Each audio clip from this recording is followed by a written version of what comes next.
and as well as involved in developing communities, paying it forward to underserved, especially women groups and tech for social good projects in her spare time. She's an alumni of the University of Arkansas Little Rock. Welcome, Adeola. Thank you so much. Can you hear me? Yes, I can hear you. Okay. Hi everybody. And can you see me? Just let me know if you can see me. Yes, we can see you too. Okay. 1 second while I share my slide. So I have a slide. I don't know if I should have shared it with you guys before, but I can share it afterwards. I think there's a way for you to share your screen. So Okay. Yeah, I'm gonna share. I'm gonna do a slideshow. 1 second.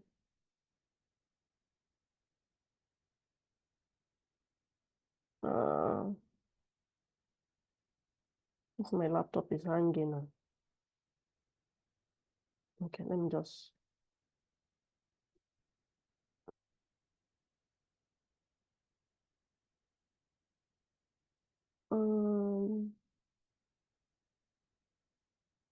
Okay, let's switch full screen. Okay, I think I finally got it. Oh my God. So sorry guys, my laptop has an issue. Trying to fix it.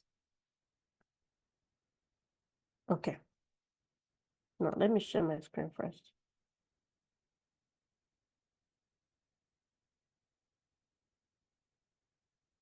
Okay. Hi everybody again.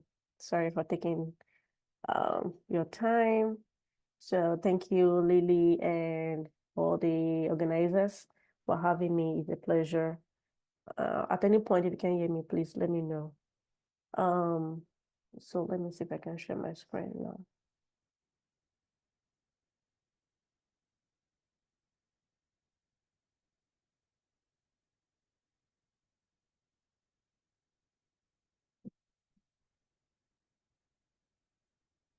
Okay. Can you see my screen? yes, I can see your screen now. Okay. Yeah. Awesome, awesome, awesome. I'm going to start the slideshow, right? But just as Lily has said, I'm Adeola, and I'm based out of Little Rock, Arkansas, in the United States of America. I'm Nigeria by birth, or I'm Nigerian by birth, and I moved here to the United States in 2017, for the opportunities for my career and my family. So let me start the slideshow. Yeah. So today we are here,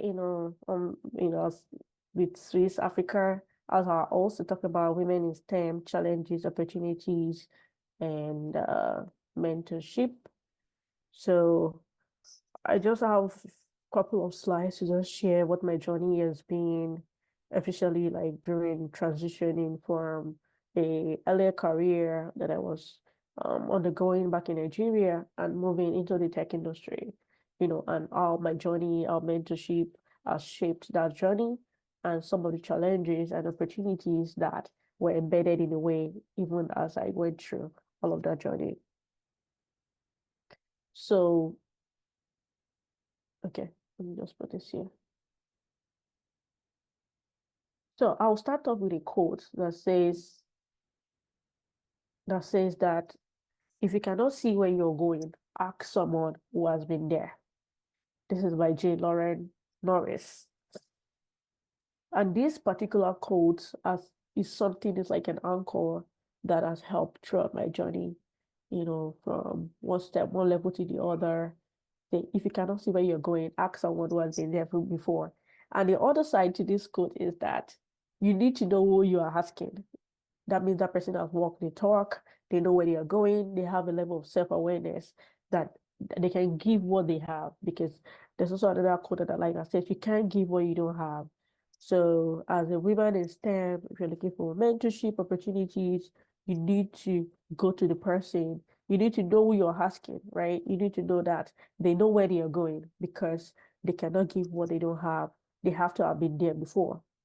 So I think that's one tip that I use to even select my home mentors. Or like if somebody approached me for mentorship opportunities, I have to ask myself, like, can I really guide this person? Do I know, have I been here before? What have I done about this? How can I give back to this person and shine a light on their own path as well? So who am I? Um, I have a, let me hide this. Yeah. Who am I?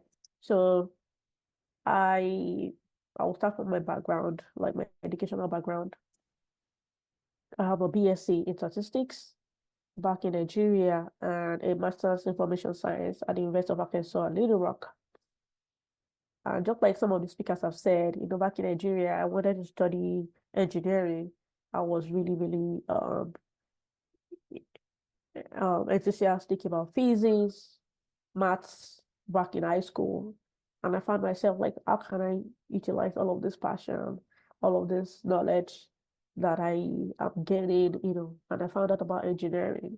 But, I came from also I know they have is it mid-level or middle class or lower class. So my family was not middle class in any way. Yeah, we get by. My parents loved education.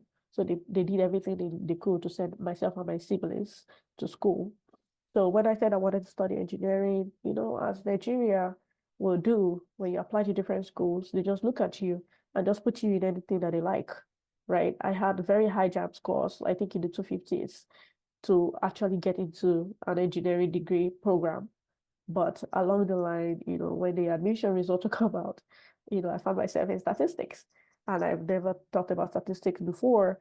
I'm like, okay, I'm gonna give it a try. My parents were like, this is not what you wanted, write another jam. I was like, I don't want to stay home another year. I'll try it. If I don't like it, I'll take another jam. But after my first semester, I fell in love with statistics. Maybe because of my love for maths, right? So statistics, I started learning more about what statistics, what type of field, what type of career it can give to me. And, it opened a whole world of new opportunities for me. And after my BSc statistics, I went to volunteer because I was still trying to find more about myself. I volunteered. I loved public speaking. I love community building. And I found an organization that sends young people to communities to, utilize their skills and get new skills. And that's where my love for nonprofit management, project management came about. So I did that, project management for a nonprofit organization, analyzing data, for beneficiaries and projects for a year. And because of my love for mathematics and, I still had that data analytics skills and passion in me, I joined the financial sector as a risk analyst. So my first job or professional job was a risk analyst in the financial sector, where I was adding many data for the Bank of Industry, Central Bank of Nigeria, just liaising with external stakeholders to analyze risk. And so after a while, I look at all of my journey from being a project manager for a nonprofit analyzing data to the financial sector. And I realized that my skills or my degree in statistics, is beyond just taking data and just, looking at statistics, like aggregating statistics from the data. And I started learning more about, what else can I do with data? And then I found out about like data science. So I learned self-learned data science for like a year, and I decided to go into a more structured program. And I found out about the information science program at the University of Arkansas at Little Rock. So landed me to go back to school after like 7 years of my bachelor's degree. I went back to school. But I came to the US because my husband also had an opportunity here. So while I was here, I was also like researching on what else I can do how to better myself. Of course, when you get to to America or to a new place, many people will tell you, "Oh, go do nursing." That's what is paying the most. But I sat down, and I was like, okay, what can I do? What are my transferable skills? But I didn't do that alone. I did that with the help of mentors, which I will talk about later. So during the course of my master's program, I had opportunity to work as a machine learning researcher. It was a new field entirely. I never knew anything about it. But, with guidance, mentorship, opportunities, with peers to just continue to learn and grow my skills. I really learned a lot about machine learning. And then I did some internships as a cognitive engineer with IBM and also as a data scientist. That opened a new world of opportunities for me. So one recurring thing that has been going on throughout all my journey is ability to step out of my comfort zone, to take risk, right? To not be afraid to ask questions. And that's why the quotes that I showed you earlier that says, if you don't know, that says if you don't know yeah, sorry, that if you cannot see where you're going, ask someone who has been there before. you know, and I would also be sharing like an article I wrote that talks about all of the processes that you can do that. So I also did, a short um internship as a DevOps engineer because I was learning so many things. I was trying to find where exactly do I want to land. So, and now I'm a cyber AI solutions architect at NVIDIA, where I'm deploying, cyber AI solutions for enterprises at scale. And funny story, all of these skills are very useful in my role right now. My risk analysis experience, machine learning experience, cognitive engineering science experience, DevOps engineer experience. They all culminated into my role, my current role. So I'm utilizing all of those skills. So that shows me that your journey is never a mistake, right? There is no coincidence in your journey. And that's why it's very good to be open to embrace the twists and turns in your career, in your journey, as life leads you to embrace all of those twists and turns. Because at the end of the day, there'll be a time that it will all culminate and you will see that, oh, there was a purpose for all of these twists and turns, right? But it can be challenging, can be frustrating. Right. So, and another thing I want to talk about where I am is I'm a mom. I'm professional juggling many things. Right. So I have two kids. I'm married. I'm a wife. I'm a minister in my church, you know, and so many things, So finding time to just balance all of those things has not been easy, but with a, good village support system, all of this is possible. And that's where mentorship, even peer mentorship, your own peers, not just somebody above you, they are also like very useful in this journey. So just another, like just a picture, uh, representation of my journey so far.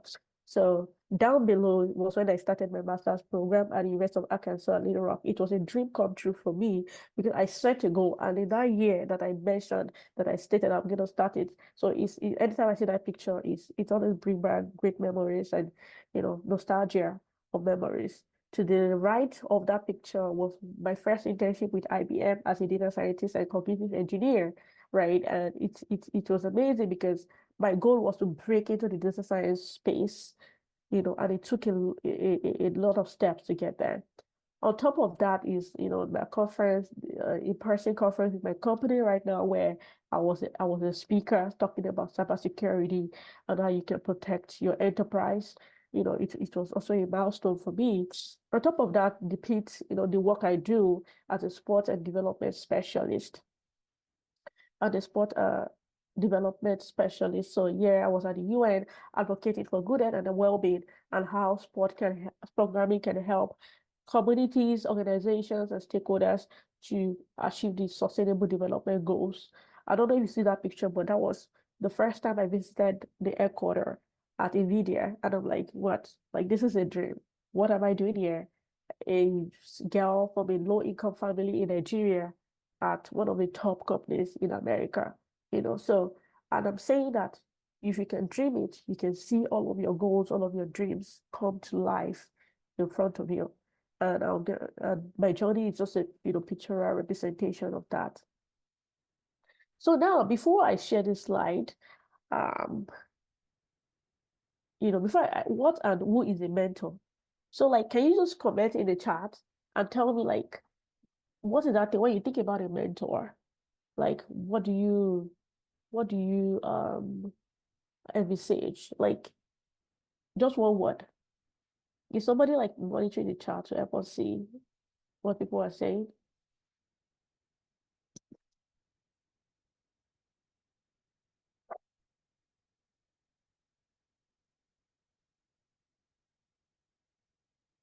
I can't see anybody because I'm sharing my screen, but do I still have people here? Like, is Yeah, any so there's okay, some answers in the chat. Some people okay. are saying a mentor is inspiring, a Mm-hmm. counselor, someone that provides guidance. Someone said a forerunner. Another person said someone who can act as a guide to achieving one's goal. Oh, very, very good responses. Thank you. I like the forerunner. I like the guidance. And it just says that a mentor is somebody you can climb on their shoulder. So I just grabbed this from the internet. So this is not like a innovation or a innovative slide. So, but this is like a list of different words that define mentorship, right? Who is a mentor? It's talk about partnership, confidence, relationship, support, guides. And I like this one on this left right corner that says peer. So most time people think mentors are, oh, somebody that is above them, somebody like a CEO, an executive director, or like somebody that, is a big man or big woman or something like that. But most times we neglect even people that are around us, our peer. They can be a mentor. And I've really gained a lot from peer mentorship. Let me give you an example. When I was, you know, transitioning from like being in financial sector and I came to America, I didn't know what to do. I didn't know how to go ahead. I reached out to people who were in the program that I wanted to study in, people who were in the school that I was targeting, trying to find out about their journey. Like, how did you get here? What helped you? But these are my peers. They were not CEOs or directors in companies yet. They were still students, but they were able to tell me what worked for them. Even when I started my internship search, I had people in my program in other schools that I'm following online or that I joined part of the organization, student organizations. Ask them, how did you get your internship? What worked for you? What did you do? Disappear mentors and learning from them, was a great deal. I didn't go chase the far-reaching mentor, maybe on LinkedIn or somebody that you admire online who doesn't even have the time. I looked at people who were around me, who were already walking the talk, who were doing things that I wanted to do in terms of my career journey, right? So peer mentorship is very good. And one thing about mentorship is the person has to be able to provide support. Yes, we can have maybe mentorship that you see from afar, but having somebody you have access to that can support your journey, that can help you to, look at the pros and cons of a decision, that can serve as a coach, and one thing about mentorship too is relationship building. Some of the speakers have spoken very well about like, providing value for whoever you choose as your mentor. And that is one trick or one tip that I've been able to find mentors. Um, One of my mentors currently, I met her because she made a post on her Facebook that she needed somebody to assist her with something. And then, of course, I was not doing anything in America at that point in time. I had a lot of time on my hand. And I reached out to her. I'm like, oh, I saw your post and, I wanted to help. I have skills in this and this and that that I feel like will be useful for what you're looking for. And that was how we started our relationship by providing value first. So I have a value mindset. If you're a mentee, I have a value mindset. If you're also a mentor, I have a value mindset too. Don't be a mentor that just gets and takes from your mentee without providing value back. But for you to find a successful mentor, to build that relationship, you need to be have a value added mindset, right? And also it goes both ways. And keep that relationship going, you know, get, be up to date with your mentor. Don't just get whatever information and just disappear. So one thing, I have mentors who are not very active in my life right now, but what I do is after maybe I've discussed with them, I've reached out to them, we've talked, they show me some ropes and stuff like that. I just keep them updated.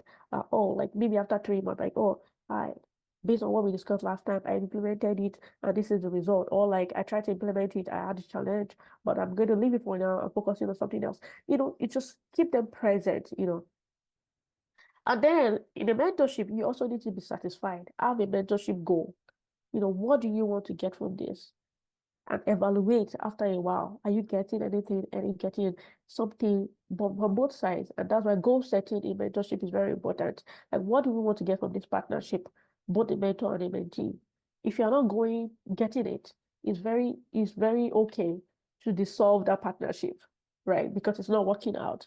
It's just like relationships, right? That you feel like, nothing is working. So this is just, one of the, you know, different things that define mentorship. You get skill, you get wisdom, somebody will be there ahead of you. Uh, so let me give you a story. In my company, they do like a women in tech mentorship. And I wanted somebody that was doing the same thing I was doing, but I already have them, right? I already have them, like my cybersecurity folks, my senior colleagues in cybersecurity. Then I was matched with a mentor that was in marketing. And I was like, oh my God, like, I don't think this person will be technical enough and stuff like that. And I was trying to change my mentor. I was trying to like ask him to match me with somebody else. But it was like, well, that's the final matching that they looked at what are some of my goals and they feel like this is the best person. I said, okay, I'm gonna take it up and at least have a first meeting with this person. And believe me, you know, even though she's not like technical or like in the technical trajectory, for our role, what I've gained from her, is different from what when I talk to my maybe a technical mentor who has decided to like, spend some time with me in my technical career and stuff like that. We in fact, I was like, why was I trying to like change, my match from this person? Why? Because she has wisdom from navigating through the company. She has led teams. She's available to provide support. She gave me a guide for setting my goals, asking for pay raise, getting promoted to the next level. And it was amazing. So when you set goals and you meet with your mentor, you decide this is what we both want from the relationship, then that's who a mentor is. Even as a mentee, you should also have a goal. You should be positive about it and you should be open, right? Open-minded. Let's look at another thing. So another thing I said, mentorship is guidance for growth. It said it's a key that unlocks potential, right? A mentor's wisdom and experience eliminate your path to success. So that means the person should have walked the talk, should have walked in your shoes, and they're able to provide insight. They know all of the edge cases, all of the things that could happen that you have never even thought about. And it's a lifelong journey of shared knowledge and mutual growth, which is what I emphasize. It has to be from value adding from both sides. And also, even as we are women in STEM, I know most of us have had mentors in one way or the other. Personally, for myself, I've made it a lifelong goal to pay forward, to open my doors to women in STEM like myself who are starting. So for everyone on this call, having access to mentors, to amazing speakers today, you should also have it in mind to pay it forward to inspire future generations like yourself. So how tech changed my path career. I talked about how I went from risk analyst to machine learning researcher to what's it called now? To machine learning researcher to DevOps engineer to data scientist. But if you're a woman in STEM, there's not just one way to it. There's so many pathways in tech. There's so many pathways in STEM. We have heard from some scientists on this call today. And I just wanted to share like other things about different pathways. So data science, analytics, software development, cybersecurity, like where I have cloud computing, product management, user experience. So look inwards and say all of your skills. How do I utilize some of these skills that I already have to get my way into STEM. And if you're just starting, there's so many resources, so many organizations, so many opportunities for you to further those careers, to meet people, to network, right? So these are just some of the pathways. User experience is talking about like making dashboards, maybe beautiful, creating product sites, making it, lively and catchy, and stuff like that. So these are some opportunities for you to, find mentors, to join and network with your peers, to find opportunities for growth, to even work on projects. So I'm in some of these organizations, and I've met lifelong friends who are my sisters right now, who will work on project together. So for instance, when I was starting out, I wanted to break into the data science industry. I joined Women Who Code. So they have like different tracks. So I joined the tracks that were in line with what I was looking for. And then they share opportunities for hackathons, for projects. And that was how I was able to build my portfolio, because I don't know anything about data science. I've never worked in data science role. And I'm in a new country, right? So there are different roles that plays there. And then I join those communities. I found my peers. I found people who were interested in the same thing. We formed a team. We submitted to hackathons, to projects, then I started building up my portfolio like that to showcase to recruiters and employers that, yes, I can do this. I've tried it before. So that is, these are some opportunities. If you don't know about them, you can Google them and see how you can join. So I'm also part of Women in Cybersecurity, because I changed organization within my company to cybersecurity. So I joined Women in Cybersecurity to also network with other professionals in cybersecurity who can give me insight into their journey. So all of these are opportunities for mentorship. Some of them have mentorship programs that you can apply to. And you can even network with your peers. Some of them are working professionals already. Some of them have had years of experience that you can leverage on. So in conclusion of my slide, I would say, everything that has come, in my journey, you know, is stop worrying too much. There will be challenges. And I know the topic today is to talk about the challenges and opportunities, right, for mentorship for women in STEM. And I would say that stop worrying too much. The challenges will come, yes, but I have been able, I hope I've been able to give you like some of the solutions to overcome these challenges. Most of the speakers here are working moms, working professionals, juggling so many things. They've shared some of those challenges. I face those challenges myself, right? Sometimes I have to sleep late after taking care of everybody just because I want to achieve my goal. Also stereotypes for women in STEM, like they see you, especially Black, you're Nigerian, you're not a Native American, or like you're in another country. They feel like maybe because you can't speak English well enough, you're not technical enough. Stereotypes, people sidelining you conversations. All of these are things that women in STEM as continue to face. But I would say that in the midst of those challenges, there are opportunities for growth. There are opportunities to just dig into your potential, find your people. Yes, I'll say find your people, find your tribe, right? That way you can show up as yourself, you can show up authentically, you can find joy in the space that you belong to. So, and I think a combination of everything is that believe in yourself and your abilities today more than ever, and everything will eventually work out. If you tell me, so this is 2024, if you tell me 7 years ago that I'll be here where I am, sometimes I can't believe it. But I know that with hard work, persistence, your own tribe, forming your own village. And that's why I said, don't overlook your peers. Peer mentorship is very good. People that you started together in the same journey, having that in your own tribe. Till today, I still have a group of just like four of us ladies where we have on WhatsApp, we just encourage one another. When one person is looking for a job, we assist, we assist each other on project. We talk together about, even our jobs. Like, I'm facing this at my work, and they'll share experience, connect you with resources. Find your tribe like that and believe in yourself. According to Reshma Sajani, founders of Guess Who Code, and I'll quote her by saying, embrace your potential and remember, the ability to improve the world with technology, with science, with education, with maths or career in maths. It's not just an opportunity, it's a responsibility. So before I go, I wanted to share this article that I wrote for TIPCO, and it's just sorry, it's just like show. So it's just like showcase some of my journey, right?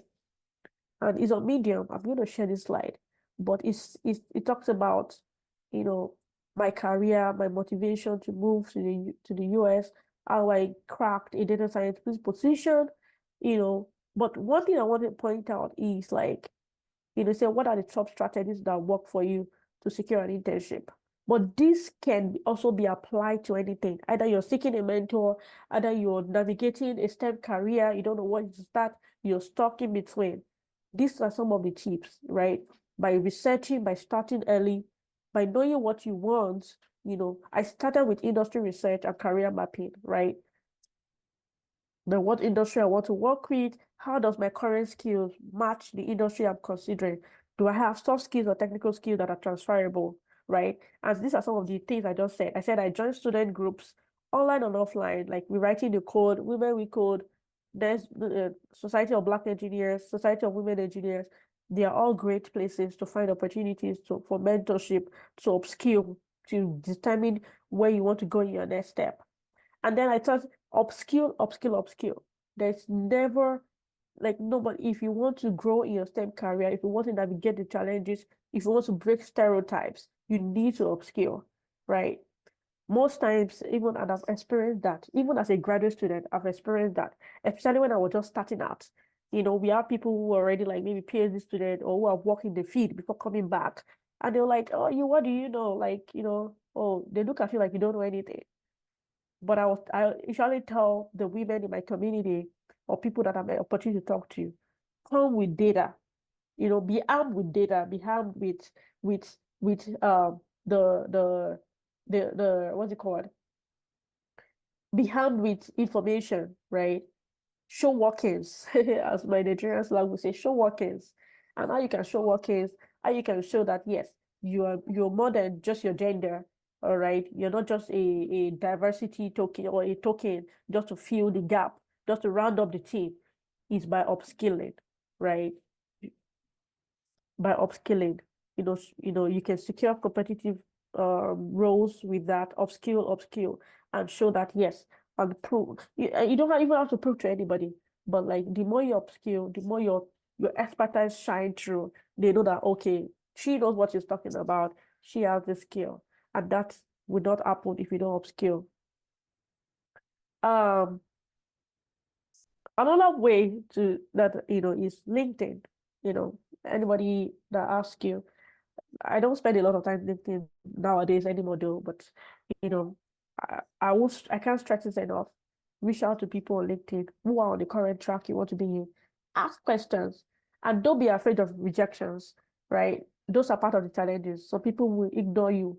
Some people will not, they'll read your message and they won't even answer you. But you have to persist because you know what you want and you go for it, whichever way. When I started then, sometimes I sent 10 requests every day, messages, um, requests for informational chats, or 15 minutes of your time, blah, blah, blah. And sometimes I don't get any response. Sometimes I get two people say, oh, what do you want? Ask me your question. Some will say, okay, I have this, I have that. So, but you can be persistent. Another way to use LinkedIn is, to connect with people that you want to connect with, who have mutual interests and career goals with you. Connect with them either through their post or their comment. It's a great way. So how I found one of my mentors that I'm still in touch with today, is very amazing because I just started commenting on a post. I look at a profile, we have shared interest. I comment like, oh yeah, and then I was able to reach out. So when they see that you've been engaging with them, and they see your message, they'll be able to put two and two together. Oh, I know this person from the comment section, and stuff like that. And it will be easier for them to open up. So comment to them through their post or their comment, and then You can also share updates on what you're doing right now. So sometimes I just like, I found something new, especially when I was starting out in data science. I was like, oh, I found a library and this is what I did. Did anybody know this about this before? Are there other libraries you have used? And the people in data science community, started commenting, started reaching out. I also comment on their posts, and from there, I help them by providing value. Maybe they are sharing a course, they are promoting a course. I promote it to my network. And then, you start thinking in their mind. So when you reach out at a point, it won't be like you're no more a stranger, and they'll be more open. You can also code emails, message a recruiter, message a professor, message somebody in the space, either in the science and the tech space that you're looking to get to. Yeah, code emails work, but how you craft that message is the icing on the cake, right? Is the icing on the cake. You can get interviews, you can get referrals, you can get mentorship opportunities. I've had people that I didn't even ask them for mentorship, but they were like, "Oh, I see that you're really making, ways, you're trying to improve on yourself. Try and then they tell me, reach out to me if you need any help." That's like an open invitation, right? Like reach out to me if you need any help, we can help you, and that's how the relationship starts. So I will share this link and you can read up on your own. Network, network, network. Mentorship is key. Yeah, like I said, you know, the way my mentors have helped me with advice, career strategy, I've also connected them with opportunities. One of my mentors is an adjunct professor with with my my school where my alumni, University of Arkansas at Little Rock. And because of her interest, I connected her with all my professors. Now, every semester, she's been invited to give a lecture. She's a director of one of these data governance companies, right? So connect your mentors with opportunities, with people that can help their own journey as well, right? So sometimes it just starts by sharing an idea with them, giving them referrals even for where they want to be. So this is the end of my presentation, and I hope this was helpful, right? I know like, those challenges are there, but I just want us to, if you're going to take anything away from this program today, from this discussion today, is that challenges will be there, but you can rise above those challenges. And don't even dwell so much on those challenges, right? Because sometimes it limits us from seeing the bigger picture, right? Embrace your potential and see every challenge as an opportunity, and know that there's always opportunities for mentorship, for growth. Um, so I'll end there. Thank you. And if there are any questions, you can, ask them in the chat. I can answer them, or the facilitators can, handle that and help us through questions. Thank you. Thank you so much for your time, Adeola, and thank you so much for that presentation. It was really insightful as well. And that would bring us to the end of the presentation section of today's webinar. And does anyone have any questions for any of the speakers or anything that you would like to know? You could just put your questions in the chat and we would attend to them. Due to time constraints, we would allow about 1 to 2 minutes for answers to any questions.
Okay, so it doesn't look like we have received any questions yet. So thank you so much for your time, Dr. Abafe. Thank you so much for your time, Phoebe. Thank you so much for your time, Dr. Tan Adeola. It was a pleasure. And oh, looks like we have a question. Just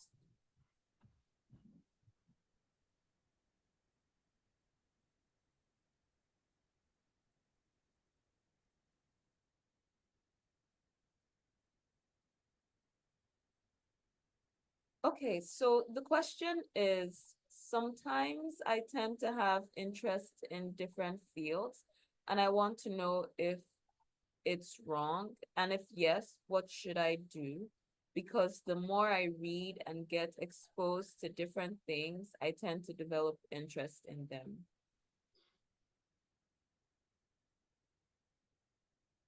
Okay, it also looks like we have someone else with a question. So the question is open to any of our speakers if you would like to answer.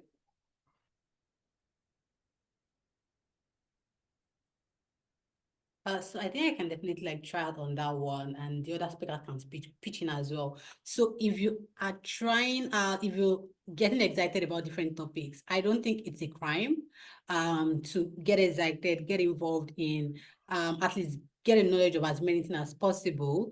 But you need to think long term. You can't do every single thing you lay your hands on, but it's a great one that you're learning about it.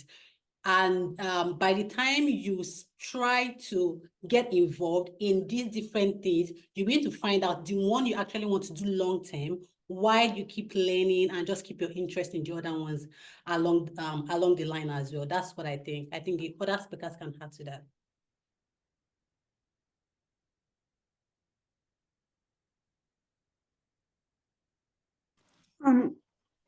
Okay, if I can just contribute to that. From experience, a lot of career in STEM has a lot of, they're kind of like interconnected in terms of the knowledge that you need to be able to pursue them. So I'm not really sure at what level the person asking the question is at right now. But if you're still in the, yeah, we definitely acquire knowledge every step and every time. But it's not very uncommon to have this kind of, should I say, confusion if you're still trying to decide on which career to pursue. But the knowledge you're acquiring right now is definitely going to be relevant to whatever you finally decide on. So what I always tell myself then is position yourself for greatness, position yourself for opportunities that will come by. You need all those knowledge. Just acquire as much as you can. Like Phoebe said, you can't do everything. So definitely there will be a time where you have to make that decision. Maybe the first opportunity that comes to you may be more relevant, or maybe it's one of those options that you already have open. So yeah, it all depends on where you find yourself later on and the opportunities available to you. Then you can now leverage on those skills or those things that you already acquired in the past to get into them. So that's just my own take on this. Thank you. Thank you so much for your contributions. Those were really great contributions. And we do have a question here from Fadiji. I'm sorry if I'm mispronouncing your name. And this question is for Professor Habiba. Said that the question is about writing publication papers. How does one go about it? Especially if you were unable to publish your first graduate work. I need more insights on writings and publications. Okay, thank you, Lily. Padiji, thank you for the kind comments. The first thing is, since you have already graduated, ideally, if you're going to publish your undergraduate project, you are going to involve your supervisor that supervised your project. But if you have already graduated, so you still need to involve your supervisor. But the first thing is putting down a manuscript. So because of the issue of time, I cannot get down to explaining everything to you. So what I would advise is I'll post my email address and then you can reach out to me. I actually have a mentorship group where I teach mentees all these skills, and then I can also point you to some other places where you get very good help. Thank you. Thank you so much for that, Dr. Atta. And we also have one more question here. The person says, is it okay to have different mentors for different aspects of our lives?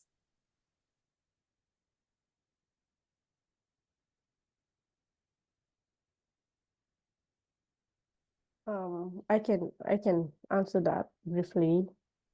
I think it's okay. So I'll use myself as an example. So, when I was trying to transition into the tech industry, like data scientists, I had to find people who were already in that space. And right now in my company, I have somebody I talk to about like all things like technical career, growing in my technical journey, being like in the individual contributor, as they say, versus like you want to go to the leadership route. So I have different people I'm talking because they are in different tracks. So I think it's very okay to have like different mentors for different part of your life. It can be so if you're growing in different aspects of your life, career wise, maybe in other aspect of your life, like maybe marital or relationship, you can have somebody who you can talk to about your relationship, have somebody you can talk to about, like mentor you about your career. So I think, yeah, the long short answer is yes. You can have mentors for different aspects of your career.